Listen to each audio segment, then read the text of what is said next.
Hello again, everybody, and welcome to another edition of the Inside Lowell Daily Pulse, the Tuesday, June 24th edition of the Daily Pulse. I'm your host, Teddy Panos, coming to you from the Well Point Studios here in beautiful, historic downtown Lowell. And you might have caught the little wide-angle shot earlier on, this one over here, and you noticed, looky here. Look who's joining us in the studios. You dragged me back. Asa Stutz, 1/3 of the power hour. Can you please, this reduced power hour with Batch and your brother, and the rotating, guest du jour, the rotating sacrificial. Callie, his name's Callie. Yeah. Say it. Say his name. Well, they brought other people in as well. Yeah. We got to get you back, and here's our play that we came up with, Batch and I. Play or proposal? Well, no. This is how this negotiation. This is how we're going to try to nudge you. This is my Donald Trump art of the deal moment. Okay, all right. Either you come back, or I put out an Inside Lowell poll that says which which insider would you like to see back most urgently, Asa Stutz or Jack Mitchell? And if you lose to the Lowell Live Feed Forum guy. But he's exciting, though. You don't have to like his opinions. He brings energy, and he gets people talking. He's not afraid to bring opinions. I could easily lose that. Then I'd have a reason to never come back. We don't want that to happen.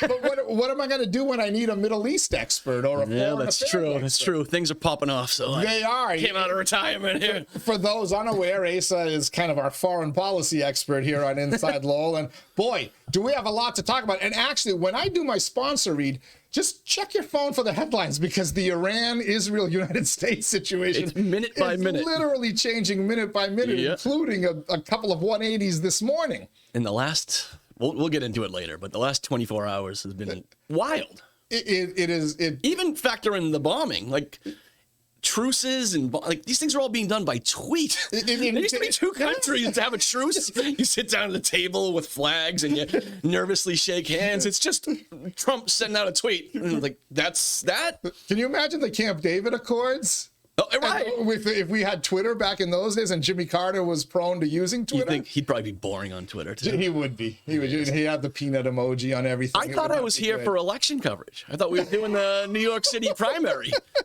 Don't mess with the Zolan. It's today. Oh, okay. No wonder everybody's in full panic mode. Yeah, I didn't realize it was. I knew it was coming up, and then this morning, like people in New York waking up to election day, I was like, oh, this thing's really happening. I'm rooting like hell for the. Well, is he a Marxist? Is he a socialist? What's his name? Mamadi or Zoran Mamadi. I had to write that down, and I still said it wrong. And he's either, depending on who you listen to, hardcore socialist, Marxist. That's not like a bad name. Like, that's his title on his business card.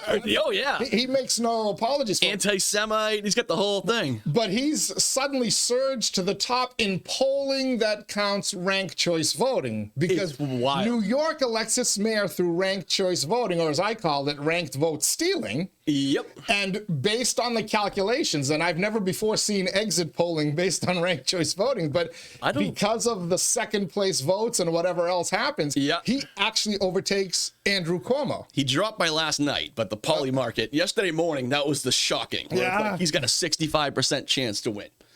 You're like, whoa, like that, he's going to win. I think by last night it had dropped below 50, but he's right there. That's wild. Like Wall Street, I was listening to CNBC this morning. Like, they're kind of freaking out a little bit. Like, he's still, this is just a primary. So he's still in, even whoever wins this, the top two, him or Cuomo, get into the runoff. Yeah. And you're going to have two other candidates. You got Eric Adams is running as an independent. Oh, that's right. I forgot. And you've got, what's his name? The Red Beret crew. On Subway, Red Beret. They were in Lowell. Yeah.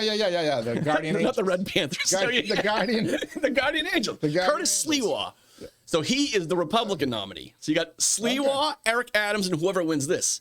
So excitement-wise, that's a great election. But today, people are just... Socialists could, probably still lose, possibly in a general, but... They're like, he needs to go now. We need Mamadi to win this. Oh, yeah? You go for chaos? Because it will just turn New York into, what was the movie, the Kurt Russell movie there? Escape from New York? Escape from New York. Well, that would be it. I mean, if you're rich or Jewish, like, I'm in a joke, this dude becomes mayor it's checkout time to Florida. But it also might end the scourge of ranked choice voting, which exists in Maine. Yes. And also exists in Alaska, where Almost Lisa came Murkowski to Lowell. Yeah, and What year was that? What, 2018? Yeah, that was a. Well, there was it was after the high school debate. The first effort was, I think, like 2009, 2010, the Victoria Fallberg. But there was effort, an actual big push around after the high school vote. Yeah, when we changed when we were talking about changing to district representation instead of at large, there were some folks advocating for ranked vote stealing, as I call it, which you laugh, but in that system, it's insane. There is a possibility that if you vote and you only vote for one candidate, your vote never counts. If they get, it's all about thresholds, and if they get to a threshold before counting your ballot, they toss your vote out once they open it and see that you voted for the person who already reached the threshold. Did you go to that demonstration they had? I think it was at LTC or... No, but I remember the monkeys and the giraffes. Yes, and they did it. And it was funny.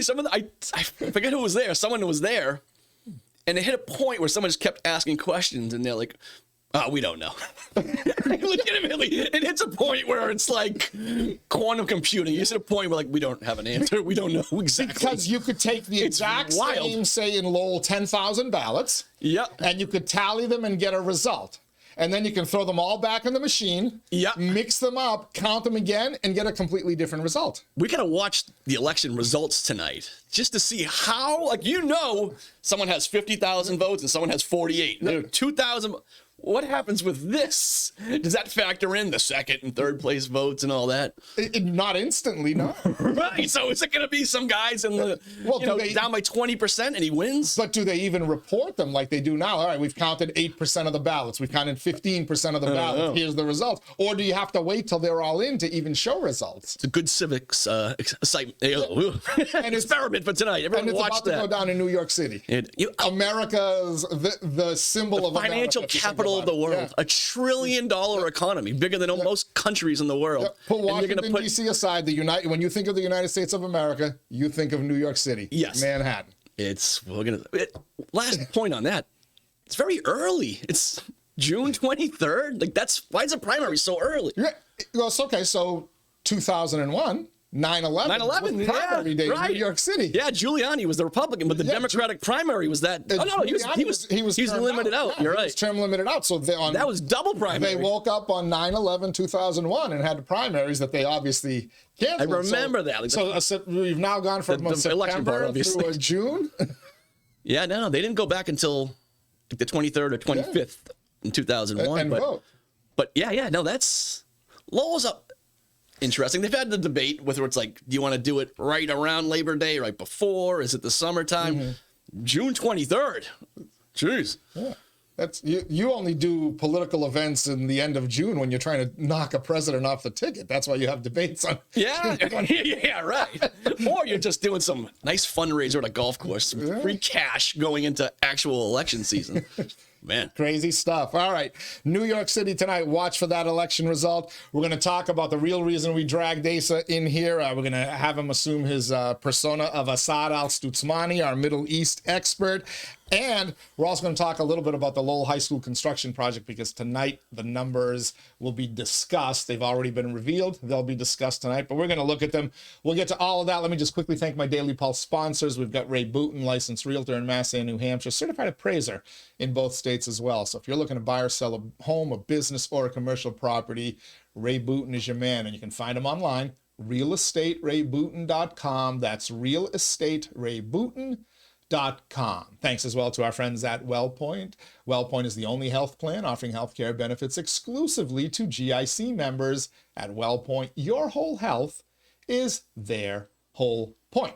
Thank you, Ray. Thank you, WellPoint. We got some other sponsors we'll thank in a few minutes. But Asa, I noticed you heeded my advice and you went to your phone. So is there anything new on? I didn't say anything, but that was a quick 30-second search. All right. We'll give you a longer sponsor read to check. But let's start talking about Lowell High School. And if you've been following Inside Lowell, show me the money. Was that what you were doing there? Back in, February now. I went back and looked at it when I wrote my thank you, sir. May I have another column on Friday. And back in February, we started reporting they've discovered that the least surprising discovery of all time. The foundation in the Kirk Street buildings was not as advertised, and that How about the asbestos? That was a little bit slightly more, not as expensive, but slightly less surprising. Yes, exactly. But with all the time, they only did one drill boring to test the foundation, and apparently it showed everything was perfect. But I'd love to see those test results, by the way, even of that one boring that they did. Like where was did that they do part of boring? the proposal at the city council back in I 2017? I remember the one guy, we were calling him Baghdad Bob guy. That was the asbestos guy. Oh, this is beautiful. Yeah. Did that originally happen then? Did he say pristine condition? It was like, he's honestly kind of sounded like a Donald Trump type. He's like, this beautiful. Well, you're talking about the Lowell High, the 22 building, whatever.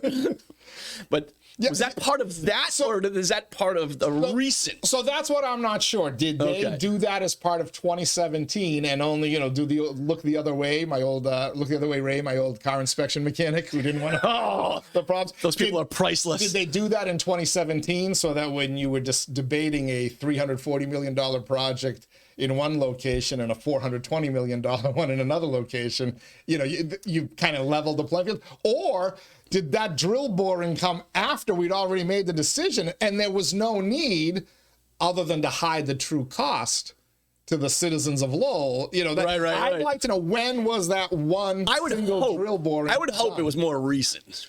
Just because that is a massive cover-up. No, I think it makes it worse. Oh, I'm sorry, because they didn't find it. Right. Actually, I suppose if they didn't find it once the issue was decided, then that's malfeasance, and that was strictly, we know this is going over $400 million, but we're not going to tell people until somebody else has to clean up the mess, right?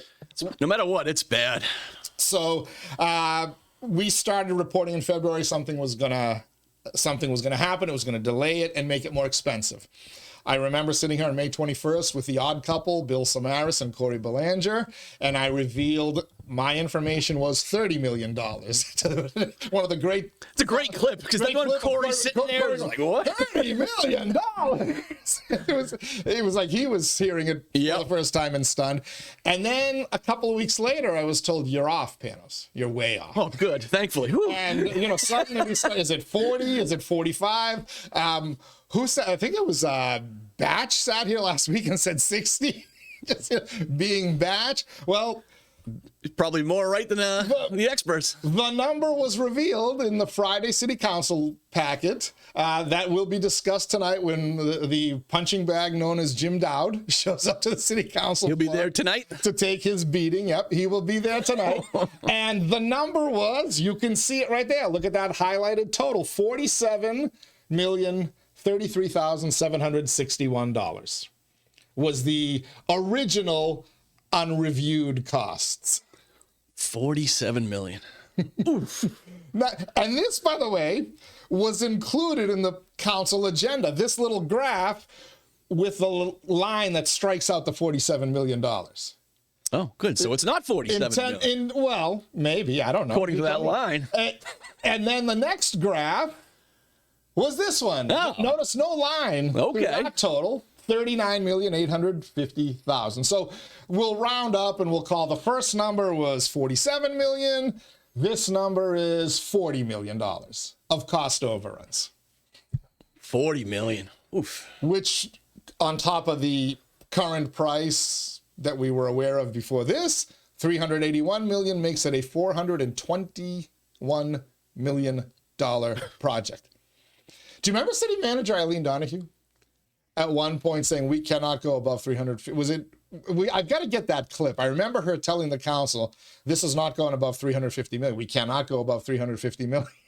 What was the original? Obviously they chose downtown. Was it 343 or was that the Colley price? Well, they started talking. I have the number 343 in my head. We went from 270 at the beginning of the process. Yeah. And then the jihad in the city of Lowell, and suddenly we were at 343 and 348. They were both roughly within the same ballpark, whether you do Colley or downtown. So. Obviously it was if she said we can't go over 350. She said, well, we can't go over 350. So the 340 to 350 range was the start and what it should have been, hopefully. Yes. And then, of course, well, COVID happened, but, nice, convenient excuse for the cost overruns that would have happened anyway. But, we... No, it's real. It did. Because we would have, this 40 and maybe $47 million figure would have come anyway. So that was going to bring us from 350 to close to 390 / 400 anyway. We were going there anyway with the downtown option. But we were fortunate. With the COVID money, the MSBA and the Commonwealth of Massachusetts took pity on the city of Lowell and allowed us to, recoup the 30 some odd million COVID cost overruns. So essentially, we've got to do that again. Yeah, and we're told, but we're not sure if the state is going to be as generous. We're not sure if the state's going to be generous at all. Well, at some point in this process, Jim Dowd, who is kind of the spokesperson for Skanska, the OPM, the project manager, the owner's project manager, he said, it's not eligible for.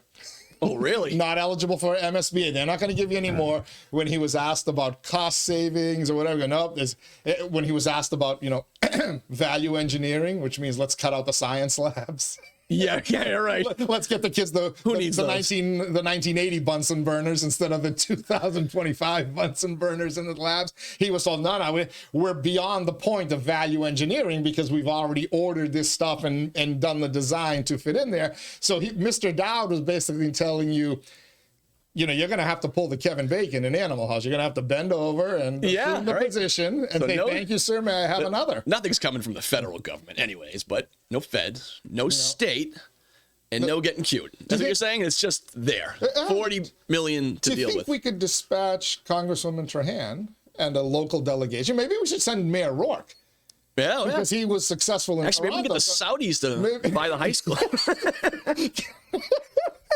the sheik, who's the head sheik out there? MBS, Mohammed bin Salman. Yeah, the Mohammed bin Salman High School. There we go. We can name a wing after him. Might upset a few people who were hoping to get their name on it. But they got 40 million. They can step up. Otherwise, it's the MBS auditorium. Let's see if we can get the front runner city, the front runner high school. I got a question about that later too, but we'll get to that. All right. So but I do have a question. Oh, hold on. Front runner high school is not a terrible idea. You might be onto something here. They're going to be in Lowell the next couple of weeks, right? Yeah, supposedly coming in 3 or 4 July weeks at some point. Yeah. All right, let's think about the this. Front runner high school, Mayor Rourke, Manager Golden, get on it. Solar panels for days. Whatever you need. Oh yeah, a 15-minute high school.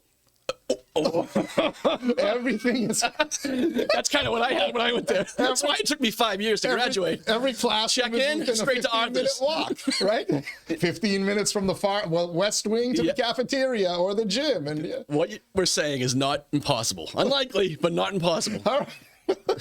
let's put that one on the back. But I do want to know this. So we got to this figure supposedly. Again, because if you look at the bottom, the little asterisk at the bottom, maximum budget, subject to finalized negotiations.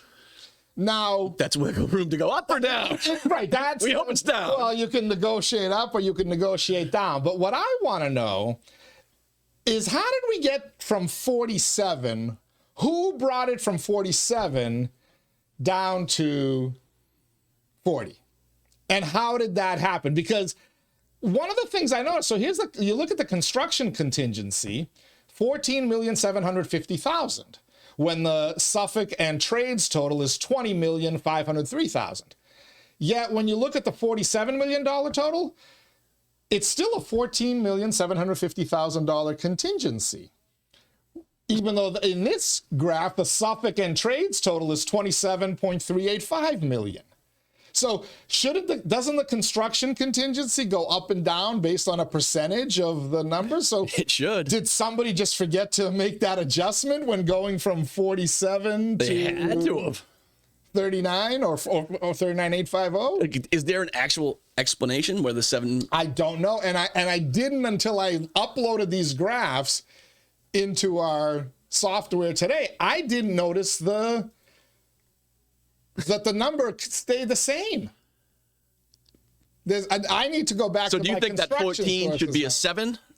Well, if you're going to go from 27 to 20, then it should go down a quarter, which would be, roughly $3.5 million. So that if you're going, shouldn't the construction contingency be based, or is it based on the overall $420 million number? Is that I don't know enough about construction. Yeah, I'm not good with this stuff. But there are people who know. And I'm going to get back to them because I have been talking to somebody, and I was told, Teddy, there's a positive to this. Really? And I'm looking at this and I'm saying, really? Can I just say, keep that up for a second? When I look at that, I know this is a serious issue and serious people building this school, and this price is nuts, but that has a strong used car vibe. Like you're buying a used car. It was 47. Now it's 40. That's what I was doing on Sunday. I don't know how we got here, but I'll take it. And I agree. I gave him my credit card number to put down a $500 down payment for a car that I'm not getting till August because apparently they don't have enough production. And you walk away like, thanks, sucker. I was happy. I don't even know what those numbers mean, but yes, there was a number that was crossed out. All right. So, but I was told there were people, Teddy, who worked really hard to get us from 47 million down to 40 million. Okay. Now, I've been watching that Finding Osama bin Laden Netflix documentary, and did we waterboard Jim Dowd? Did we use enhanced interrogation techniques to get that number down to 40? Working hard. This is a construction project, but highly doubt that it was people literally working hard, doing twice the amount of work for half the pay. No, as a matter of fact, they'd probably charge you more if they had to work hard.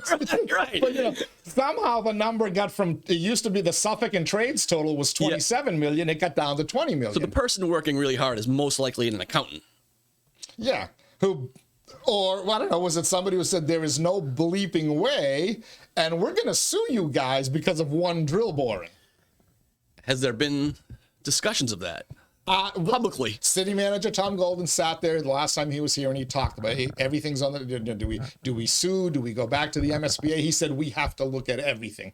Lawsuit is the most difficult way to go because once you start getting sworn testimony, I want to see the lawsuit. Yeah. I want discovery. I want deposition. I want emails going back from 2017 all the way forward. I want to know why only one drill boring was done. Same company was out at the York Bridge a week ago doing drill borings in the water. I assume they did more than one because they know don't assume. You should do one at each end of the Merrimack, probably another one in the middle, and maybe a few more, right? Right. Why would they not do the same thing unless, look the other way? I do not see that. I do not see that transmission that's about to Are there any people whispering in the city that may have happened? No. Okay, so that's just wild speculation. This is my speculation.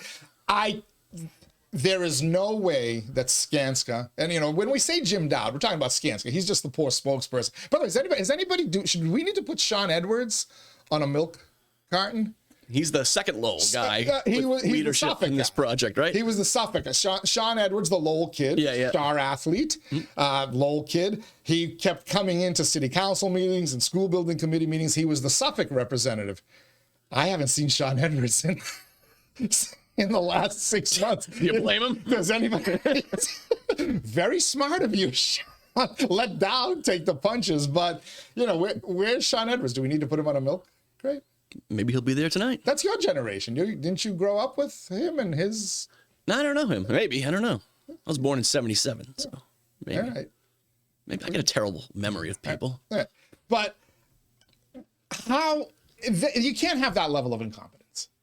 I refuse to believe that Skanska is that incompetent. I'm saying just that they would do when the industry. And you heard John Haley. John Haley knows about construction. Okay. Yeah. John Haley has built buildings for the United States Department of Defense down in Virginia and wherever. He knows. And he was asking Dowd at one of the meetings, like, why'd you do only one drill boring? Like, the industry standard is X amount per X amount of feet, and you only did one. Is that alone enough? I know you're not a lawyer, but do you think that alone that incompetence, if that's what it was, is enough to win the lawsuit? It might be. It would be. Forget about the grand conspiracy and looking the other way. Just literally, if they're saying what they did, is that enough for the city to win? 100%. I think so. Until Mr. Dowd under oath and Skanska under oath when they realized, oh shit, we're going to eat this 47 million or 40 million or whatever that final number ends up being. They say, we get these emails here where we were told, you know, like, for example... Would that be a don't look or a don't tell? It's one of the two. If don't look, because what you find might be scary and might... Because now, you know, you put it... And I said this in a discussion back and forth after my thank you, sir, may I have another column, like... Good column. Sure, the voters overwhelmingly picked the downtown renovation. But they were presented, do you want a downtown renovation, yes or no? They were not presented of, do you want a renovation downtown for $340 million, or do you want a new school at Cawley for $340 million? Now, if you're told, do you want a Cawley school for $340 million or a downtown for $400 million, are the election results the same? Yeah, no, that debate had nothing to do with the price. Correct. It was expensive no matter what, but that was never a factor. But if you factor... Oh, yeah, price, that absolutely. Now, I wouldn't put it past I think it's, the downtown crew can still win that election. Even at 50 million, I think downtown would still win, but it would be tighter. It wouldn't be the blowout. And maybe Karen Cirillo doesn't end up on the city. Right. You get a 6-3, not a 7-2. But at least you're giving the voters an honest assessment of the situation, and you're letting them vote on reality. Right. But now that we know that there's still people out there still defending that decision. Still defending that decision. Well, they have to. I mean, like the Japanese on the islands after the World War II surrender. They own it. Like, you own it. It's everyone back then, the debate, Teddy leading the charge and Danny Rourke and that whole crew, everyone. Who owns all these? The voters own it. The people that put it downtown. Are they the ones cleaning up the mess, though? They're going to have to. So look at or they can lead the lawsuit and look at this current city council. Well, look at this current city manager.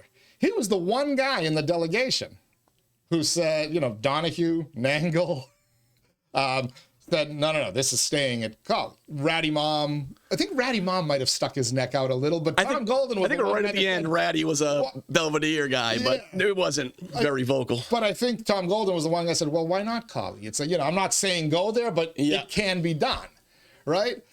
And now, but look at your city council now that has to deal with this. The city council that now has to figure out, how do we come up with 40 million, or how do we negotiate that down? And it's a Cawley majority. Do we have to send in the attorneys? Do we have to subpoena records? Whatever we have to do. So there's 11 councilors now, right? Yeah. Well, let's go through them. Rourke. Hardcore Cawley. Okay.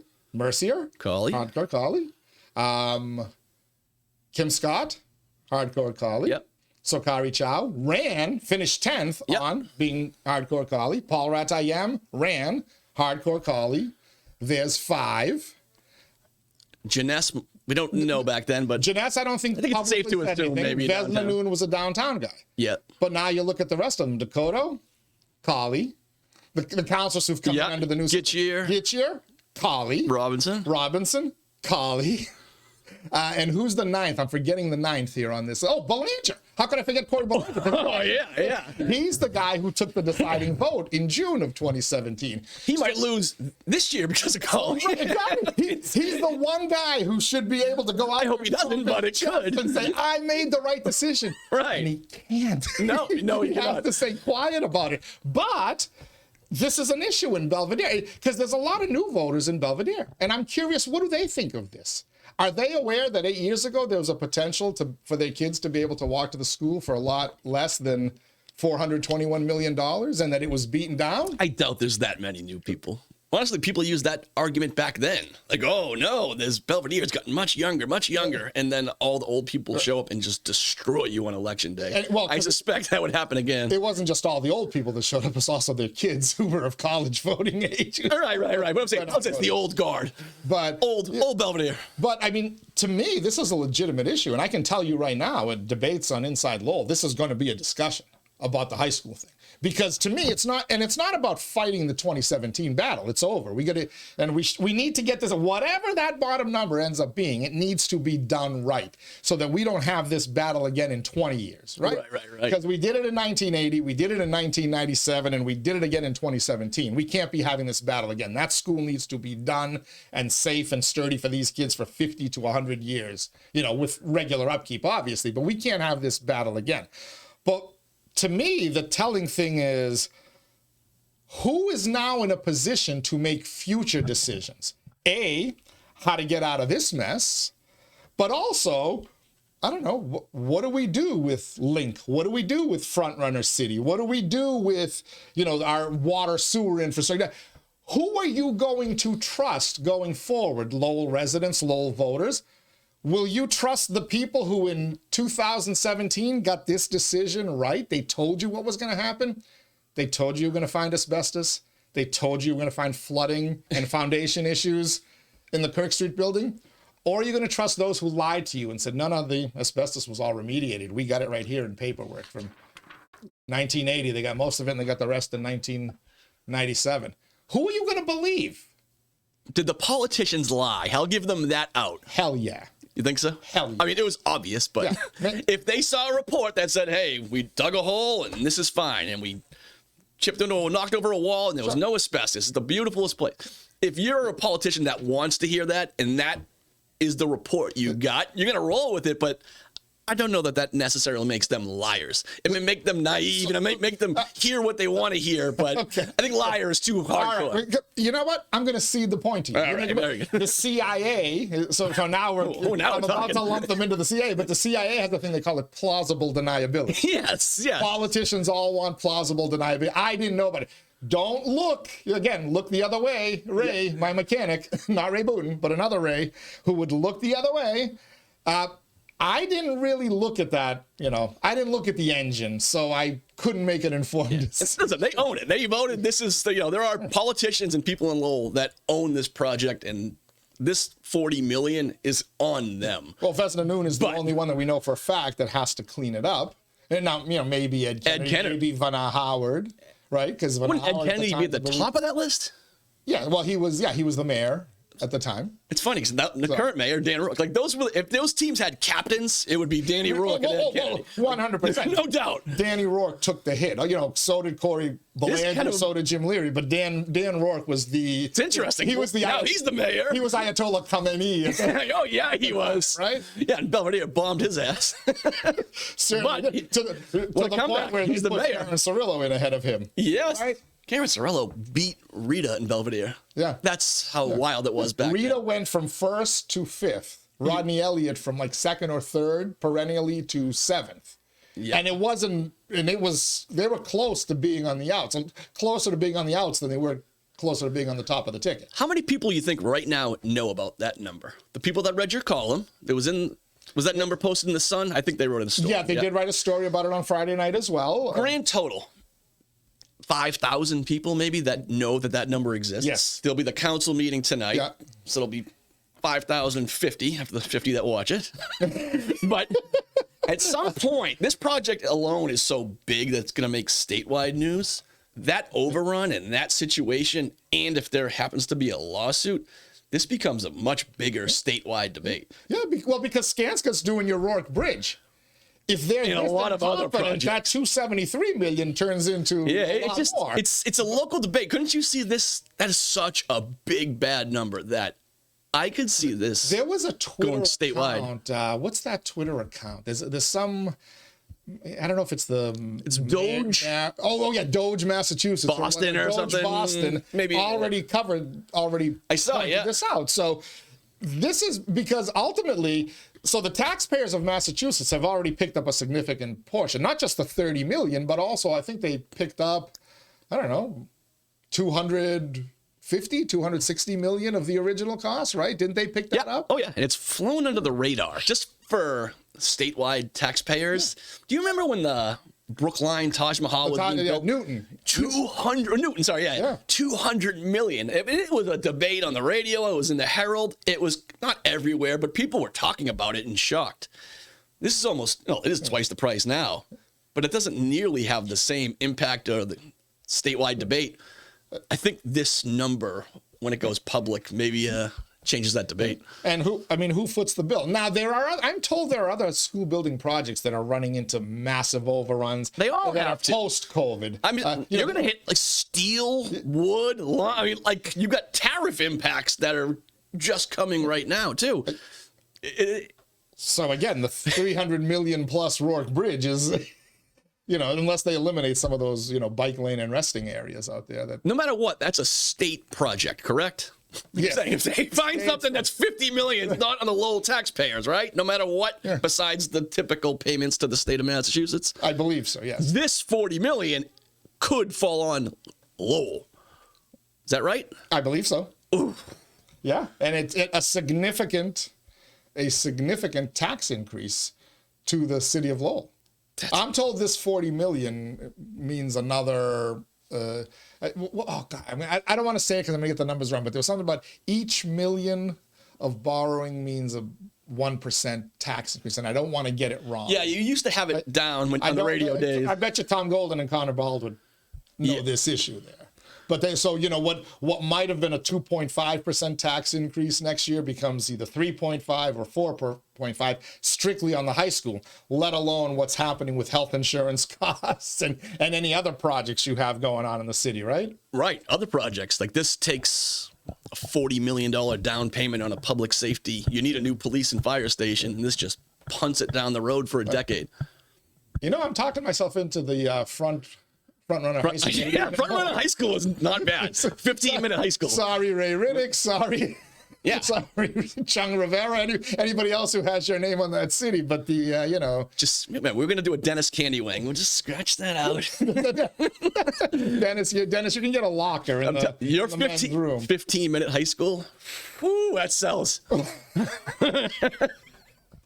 Well, solar panels everywhere. A solar panel in every classroom. Absolutely. The kids will build solar panels. Right. How's that? So can this number come down further? Can somebody put the screws to Suffolk, to Skanska, and to any of the subcontractors and go even further down from what they did? They already got them from 27 million for Suffolk and trades total. They got them down to 20 million. Can they tell them, hey, listen, that construction contingency, you're not getting. You're not getting 14.75 million. So you better make sure, because if you look at it, right, you only have like about 25 million, right? Yep. Between Suffolk and Trades, OPM, the architect, add those two totals together, you get 25 million. Subtract the 14.75 million. Right, so now you get it down to 25 million. Can we tell them you're eating any of that 14.75 million? Any overrun you're eating, or else we're going to court. Is that what's going on behind the scenes? I don't know. I am told there are people I'm told there are good Lowellians. Hopefully some of them are politicians and in position of power. Yeah, right. But I'm told by a private citizen who knows things, there are good Lowellians who are working to get that number down further, Teddy. They've already got it from 47 to 40. What's further? How low can we go? Saying if you chopped 15 million, that'd be great, the contingency right? fee. It's still a fiscal disaster for Lowell. 25 million. What are we doing? So will we look at that?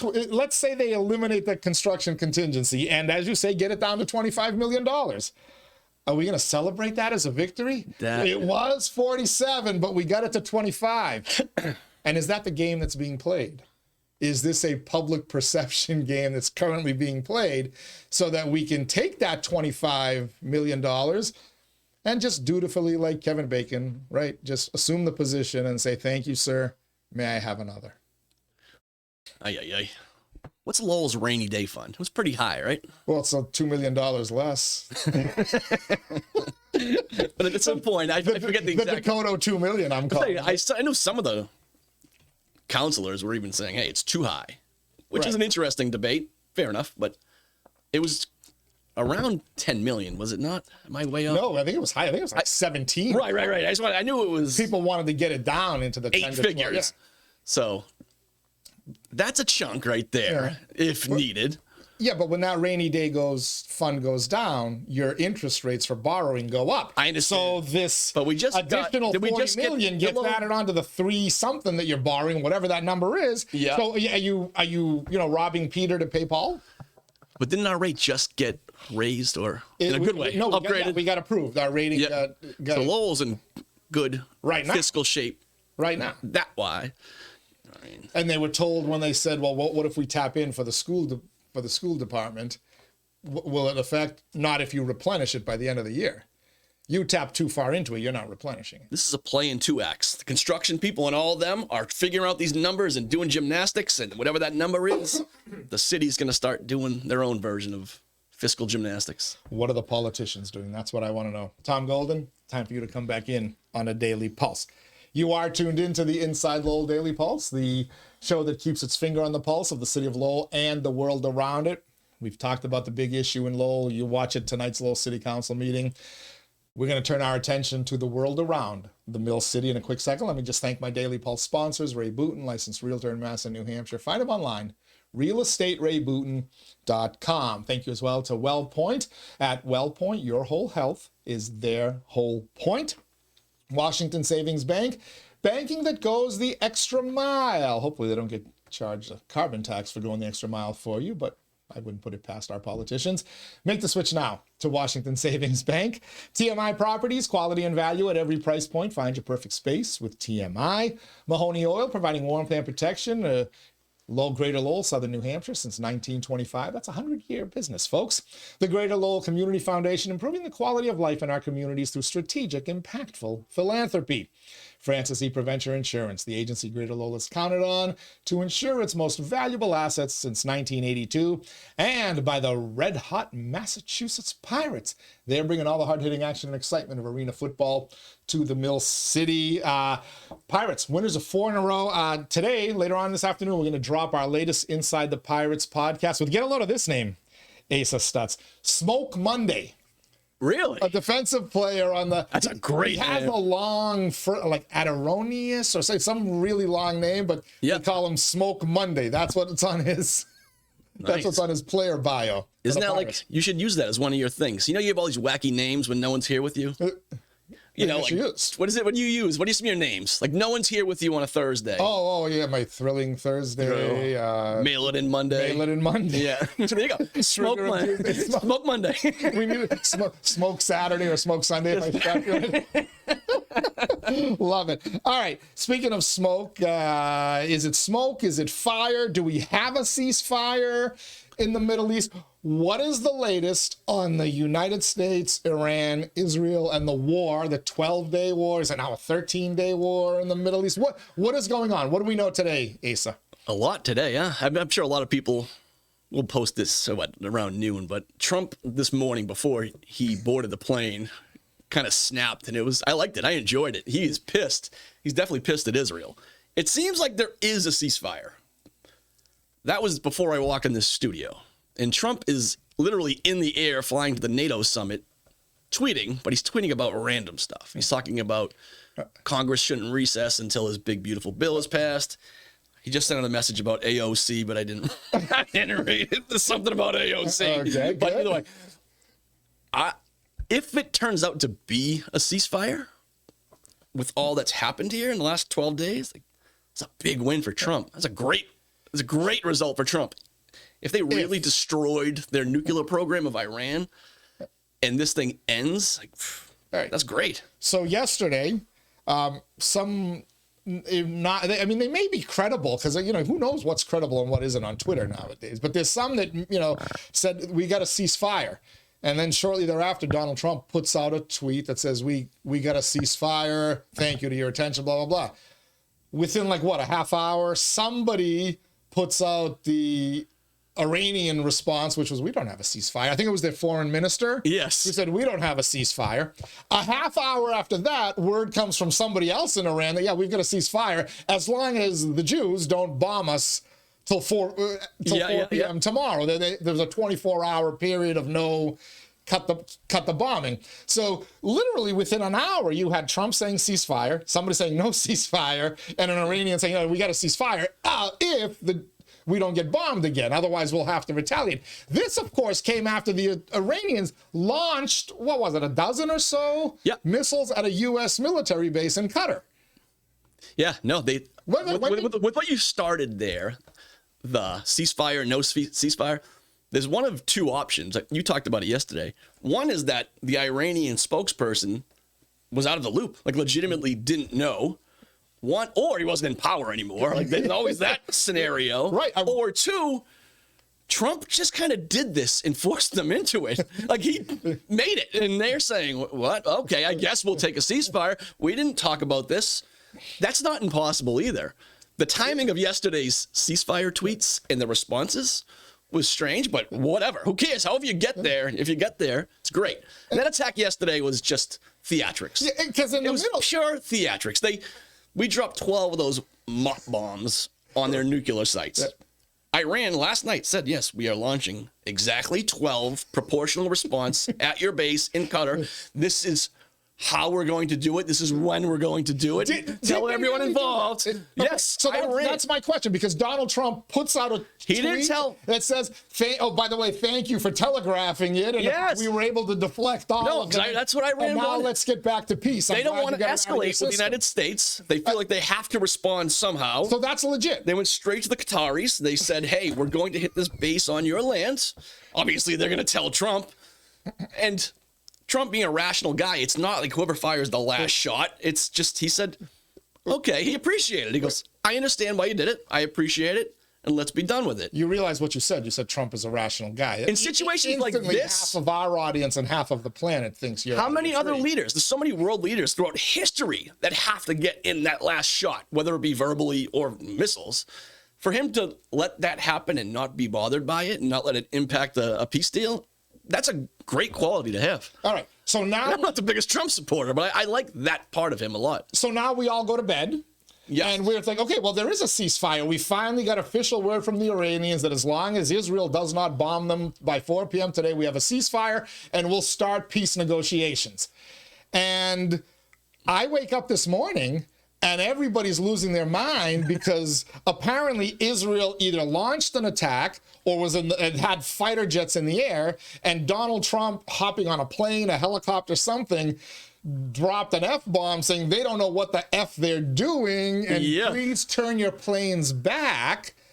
And so midnight our time was supposed to be when it started, maybe an hour. Which is what, about 7 or 8 a.m. Iranian? About, I think 8 hours. Okay. Not certain, somewhere in that range. All right, so what happened while I was Sandra Bullock while I was sleeping? Midnight hits. An hour later, Israel dropped a ton of missiles and bombs. They did drop. Oh, yeah. I think they took out one of the head of the secret police. Big, important guy. But they dropped and Trump saying, what are you doing? You know what I mean? We're trying to get a peace deal here, and you're doing this. Iran launched one missile, but it was either a dud or it totally missed, did no damn. So they got their response. It's such a mess. Do we know if anything? I woke up this morning to people in Israel saying Iran killed 8 citizens after they violated so this sounds confusing because it is confusing. But either way, it seems like right now it's set. It's settled. So whoever fires the next shot gets the wrath of Trump, which is good. I think we got a peace deal. Do we with Iran? Okay. We have a ceasefire, and this is where I wanted to go next.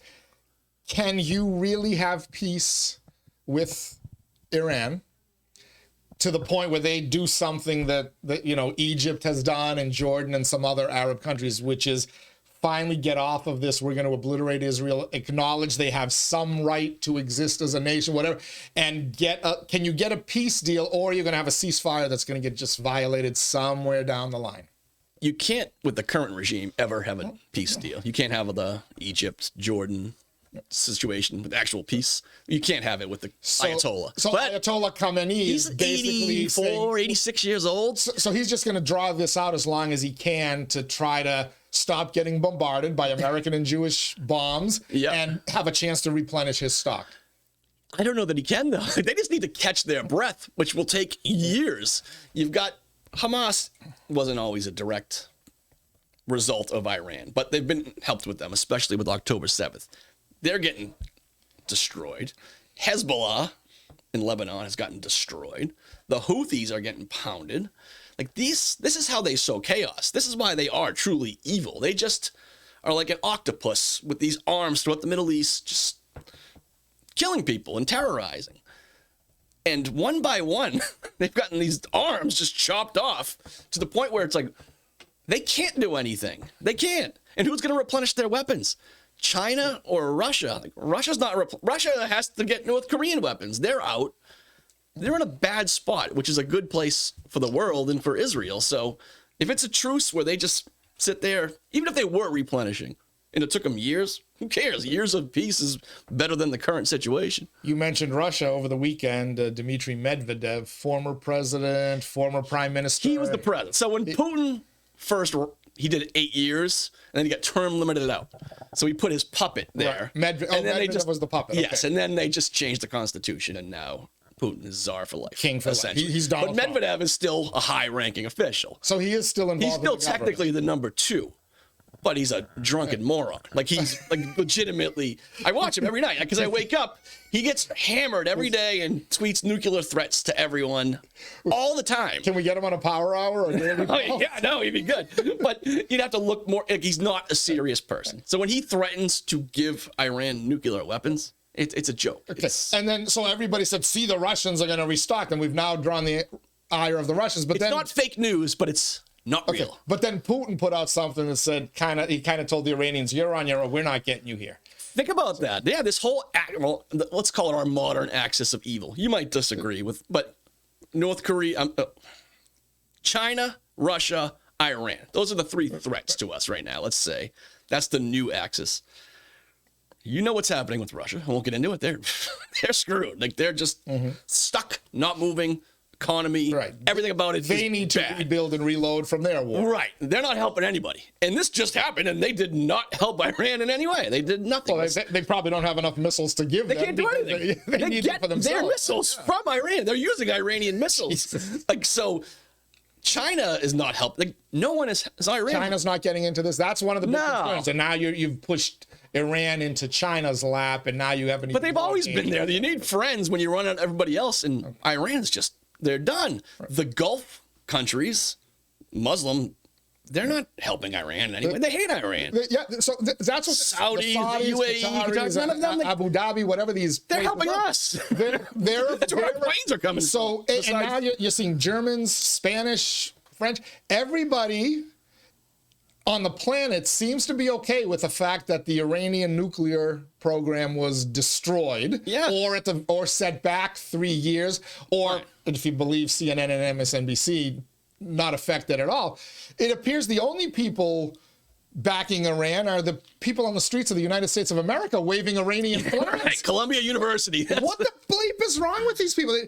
And is it the same people that were waving Mexican flags 2 weeks ago, Palestinian flags a month ago, Ukrainian flags 2 months ago? I mean, what are these people doing? Do they realize, does the American left realize how ridiculous it looks by grabbing a different flag every 2 weeks, depending on what Donald Trump's policies are? And now they're literally waving Iranian flags in the street? I don't think they realize it. I mean, think about that No Kings. Was that last weekend or 2 weekends? At most a week ago. A week and a couple of days ago, yeah. You know, thousands of protests, like, countrywide, right?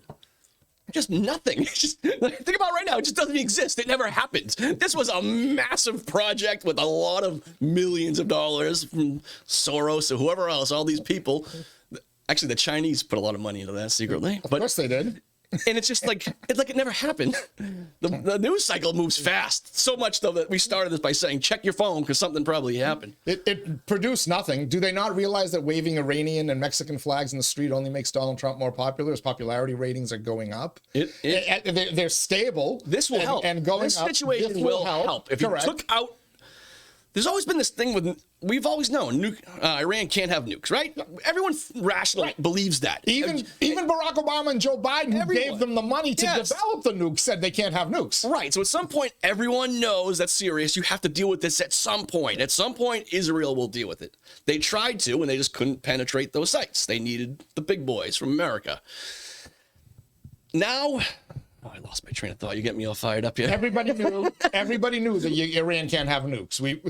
Except again, the people on the streets of New York and Los Angeles or wherever the hell they're protesting. Maybe at the Lad Whitney Monument. So now there'll be a pro-Iranian protest. And there are these things where it's like whoever goes and attacks and takes them out, like, this is going to cause World War III. That was always the threat. World War III. Whoever goes in. There are certain things we've kind of thought, especially me, like, you can't do this. It's too big of a deal. That was on the lists.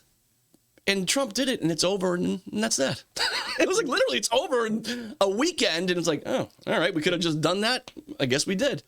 It's all for naught. I mean, it's nice at the very least you delayed their program, I think, by a couple of years because they have to rebuild the sites. Who knows if they move the uranium, the enriched uranium, and they're able to salvage. But you still need, we don't know all the devices and everything to enrich it. So if worse comes to worse, we go and do this again or have Israel do it again, and then we set them back another 3 years. But ultimately, you want to have peace. Iran is a country of what, 80 million people? 92. You're not going to have peace in the Middle East if Iran is constantly sponsoring, as you said, Hezbollah, Hamas, anybody they can to take on the West and Israel more directly.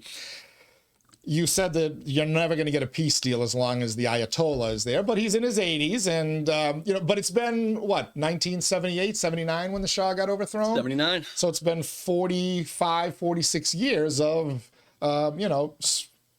fanatic Muslim rule in the in the country of Iran, which was once a very Western, more Paris than Cairo even, right? I mean, big time. It was, is there a chance that the Iranians go back? We've heard anecdotally about these uprisings through the last 10 years, the Green, I think, revolution. And if Barack Obama had taken their side, they might have overthrown the Ayatollah 10 years ago. We heard about uprisings in a little help. I don't know if it would have worked, but a little help during that little green revolution. Maybe they had a chance. Is there enough West still left in Iran?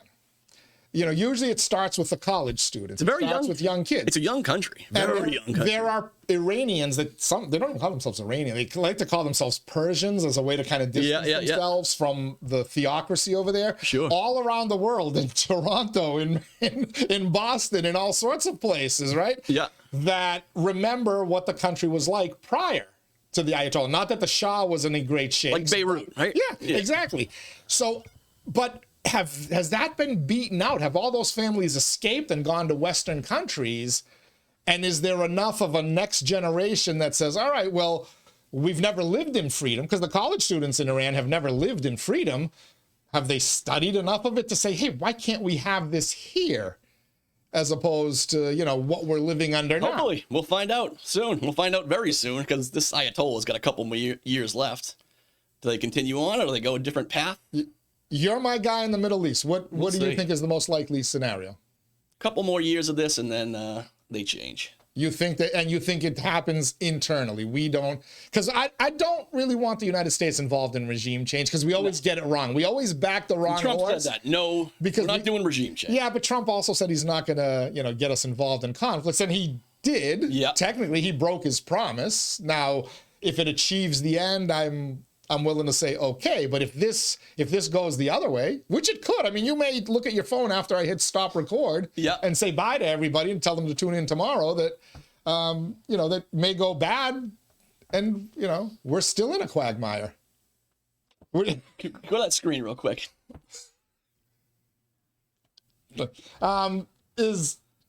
Will it cost us $40 million to get Sorry. All right. So you think in a couple of years there's a chance for regime change and change? Yes, I think so. And I think once the Ayatollah goes, they got a shot. They got a legit shot. All right. And that will be great for the world. What's a better chance, that we have regime change in Iran that ends up in peace, or that we get this $40 million number down? Ooh, that's good. We'll find out tonight. All right. And tomorrow morning watching your show. All right. Asa Stutz, good to have you back in the studios. Thank you. Sorry. We need more power hours. We need more power hours with you, okay? Maybe. I don't want to have to do that poll question, because if you lose it, it'll be bad. It'll be bad for your street cred. It will be. You'll have to go join Solidarity Lowell. All right. Thank you, Asa Stutz, for joining us. Thank all of you for joining us as well here on the Daily Pulse. Tomorrow, former Lowell Mayor Bill Samaras will be back, along with Lowell Elections Director Will Rosenberry. We'll talk about the upcoming elections and the changes going on out there, including the fact that some people have been kicked off the voter roll for not sending their forms back. Get to InsideLowell.com and figure out how to get back on the voter roll. Thursday, I don't even know what we got Thursday. We got stuff coming in Friday. Every day at noon, the Daily Pulse drops, keeping its finger on the pulse of the city of Lowell and the world around it. Today's show kind of perfectly encapsulated that, from Lowell High to the Persian Gulf. Till next time, everybody, stay safe, stay cool, and we'll catch you on the other side.